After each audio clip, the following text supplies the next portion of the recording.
রাষ্ট্রপতি মোহাম্মদ শাহাবুদ্দিন 12ই মার্চ সংসদের প্রথম অধিবেশন আহ্বান করেছেন। ত্রয়োদশ সংসদের প্রথম অধিবেশন বসবে 12ই মার্চ। 12ই ফেব্রুয়ারি নির্বাচন, এক মাসের মাথায় এসে প্রথম অধিবেশন বসছে। নতুনভাবে বসার চেয়ে আমার কাছে মনে হচ্ছে এবারের অধিবেশন এবং সংসদ প্রথম ভাগেই অনেকগুলো গুরুত্বপূর্ণ বিষয় এখানে অবতারণা হবে। বিরোধী দল তার শক্তিমত্তা দেখাবে, সরকারি দল তার কর্তৃত্ব দেখাবে। অর্থাৎ বিরোধী দল চেপে ধরার চেষ্টা করবে প্রথম থেকেই সরকারি দলকে, আর সরকারি দল প্রথম থেকেই বিরোধী দলকে কোণঠাসা করার চেষ্টা করবে।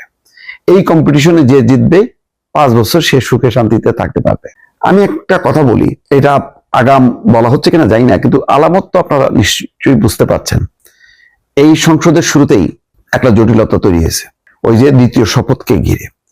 দ্বিতীয় শপথের সাথে যুক্ত আছে গণভোট, যুক্ত আছে জুলাই সনদ বাস্তবায়ন।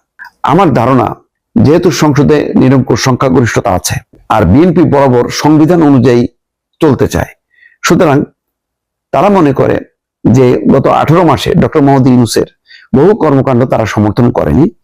সমর্থন না করলেও প্রবল বিরোধিতার মধ্যে দেশে অন্য কোনো পরিস্থিতি তৈরিও করতে চায়নি। তারা চেয়েছে ছলে বলে কলে কৌশলে যেভাবে হোক না কেন নির্বাচনটা আদায় করা, কারণ নির্বাচন হলে বিএনপির জয় সুনিশ্চিত এবং সেটা বিএনপি দৃঢ়ভাবে বিশ্বাস করে। এবং এই বিশ্বাসের একটা বাস্তবতাও আমরা দেখা গেল। বেগম খালেদা জিয়ার মৃত্যু হওয়ার পরও বিএনপি এক চুল এদিক সেদিক যে নড়ে যায়নি, অর্থাৎ একেবারে বসে যায়নি। অনেকে বলছিল যে বেগম জিয়া মৃত্যুর সাথে সাথে বিএনপিও শেষ, কিন্তু সেখান থেকে যে আবার ধ্বংসস্তূপ থেকে নতুন করে জন্ম নেবে এবং আরো শক্তিশালী রূপে, সেটা অনেকে কল্পনা করতে পারেনি।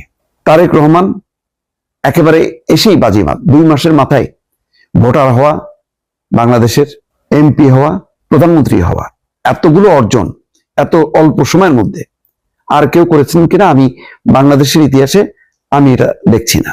অন্যদিকে দেখেন, শুরু থেকেই তারেক রহমান চিরাচারিত রাজনীতির যে চর্চা সেটা বাদ দিয়ে তিনি ভিন্ন আঙ্গিকে মঞ্চের এক পাশ থেকে আরেক পাশ হেঁটে হেঁটে তিনি বক্তব্য দিয়েছেন, মানুষের সাথে এক ধরনের কথোপকথন করেছেন। এর মধ্য দিয়ে একটা অন্য ধরনের একটা নতুন রাজনীতির বার্তা দিলেন। তারপর নির্বাচন হলে নির্বাচনের নিরঙ্কুশ সংখ্যাগরিষ্ঠতা। সামনে বিপদটা কিন্তু আছে। সেই বিপদটা কি? ওই যে দ্বিতীয় শপথ। সেই শপথের জায়গা থেকে বিএনপি বাঁচবে কিভাবে?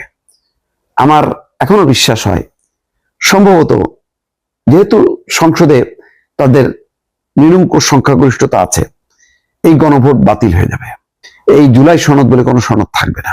তাহলে কি হবে? তাহলে কি জুলাই চেতনার সাথে বিশ্বাসঘাতকতা করা হবে? মোটেও না। বিএনপির 31 দফার মধ্যেই আছে ক্ষমতার ভারসাম্য। বিএনপির 31 দফার মধ্যেই আছে রাষ্ট্রপতি এবং প্রধানমন্ত্রীর মধ্যে ক্ষমতার ভারসাম্য, প্রধানমন্ত্রীর মেয়াদ নির্ধারণ করা, উচ্চ কক্ষ কক্ষ নির্দিষ্ট করা এবং একই সঙ্গে তত্ত্বাবধায়ক সরকার ব্যবস্থা প্রবর্তন করা। এই 4-5টা ধাপ যদি বিএনপি এই সংসদে নিয়ে আসতে পারে, তাহলে মানুষ কিন্তু ওই জুলাই সনদ, সংস্কার এগুলি সব ভুলে যাবে।